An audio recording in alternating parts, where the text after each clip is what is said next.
talk today about a Christian series that was out a long time ago, the Ashley Stockingdale series. It's a 4-book series, and the books are more chick lit or women's fiction more so than romance, although romance does play a small part within these stories.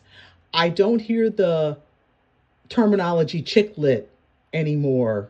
I used to hear that a long time ago, and I'm not sure if people still use that same terminology to describe this type of story, or if there's a new term that replaces chick lit, to which I'm unaware.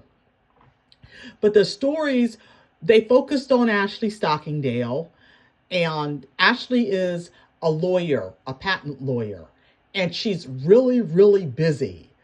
Her job seems to take up most of her time. And in these 4 books, not only do you look at her work life, you see her friends. Her friends are secondary characters, and most of them attend her church. And you also find out about Ashley's dating life, because in the beginning, spoiler alert, I may have spoilers in what I'm about to tell you. So if you don't like spoilers, then I suggest that you go back and read the stories before you listen to this video or before you watch the video, because the books are entertaining if you like chick lit. In the beginning of the first book, What a Girl Wants, you go through Ashley's dating life. You see how she's really busy at work, and about how you have guys that are interested in her. She's 31, so she wonders if she's ever going to get married. Her biological clock is ticking. And so what you see is you see her dating different people, and it focuses on her dissatisfaction with her life. She's not very satisfied. She knows what she wants, but sometimes when you want something, you can't just snap your fingers and it appears in front of you. The next book in the series is She's Out of Control. The first one is What a Girl Wants. The second one is She's Out of Control. And in this book, you still see her as being a patent attorney, but she's dating this guy, Seth, and he doesn't seem like he wants to get married. And another thing that's kind of weird about this book, he does things to test her, like to see if she's ready. It's kind of weird. I've never seen a guy do that. Kind of like, one of the things that he does do, he buys her a dog. And he makes it seem like it's a big deal to buy her this dog. And she likes the dog. The dog is cute.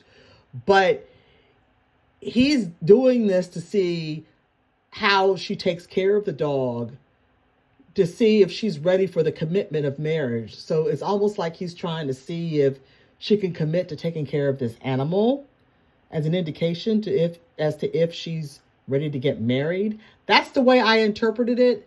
And apologies if I misinterpreted what was written in the book, but that's what I thought. And it doesn't seem like things are going the way she wants them to because of his phobia of marriage.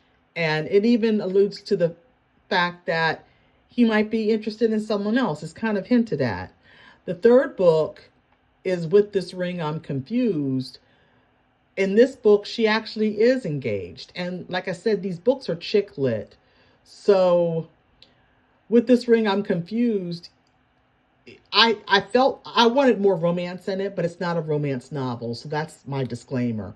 But even though she is engaged to this doctor, they're both busy. He's a doctor, and I believe he's a plastic surgeon. Yeah, he's a plastic surgeon.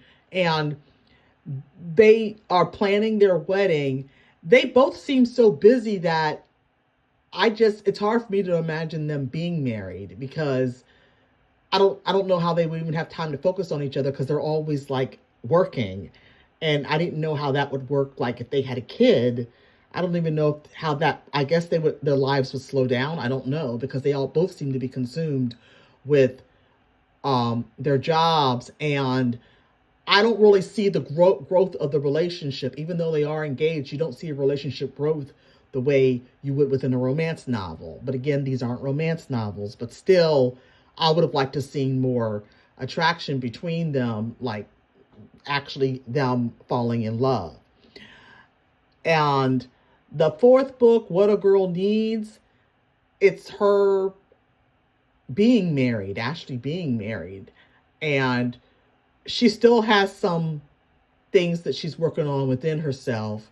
So she goes on a trip by herself to try and find herself, if that makes any sense.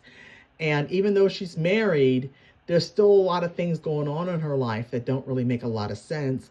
And in order to untangle these things, she needs to have a journey home and talk to people from where she came from to try and, I don't know, figure out what she can do with her life to make it better. So that's basically the gist of all four of these stories. Now, they are a series, so since I talked about the series as a whole, it was kind of hard to talk about each book from one to the other without giving spoilers for the previous book, because what happens in the previous book is like the impetus to pull the next story forward. So it was just easier for me to talk about all four books at one time. So I highly recommend these books if you like books like I guess Bridget Jones's Diary. Now, I've never read Bridget Jones's Diary, and I know it's probably a faux pas to compare it to that, but I'm just going by what people have said about it. So if you like chick lit type of books, then these books, you should at least try them. At the very least, read the first one, or go to Amazon and read a sample if you can, to see if it's your writing style, if it's the type of style that you would enjoy. And on that note, if you like chick lit books about women and them finding themselves, then I want you to give my books a try. The Bakery Romance series, check it out in the TikTok shop. All of my books are romances, but each woman goes through a journey of actually finding herself while she finds romance in all of my books. So the 8-book series is available in the TikTok shop, and it's a good price for 8 books. You can't beat it. So check it out. Thanks for listening to this video in its entirety, and I hope you have a great day.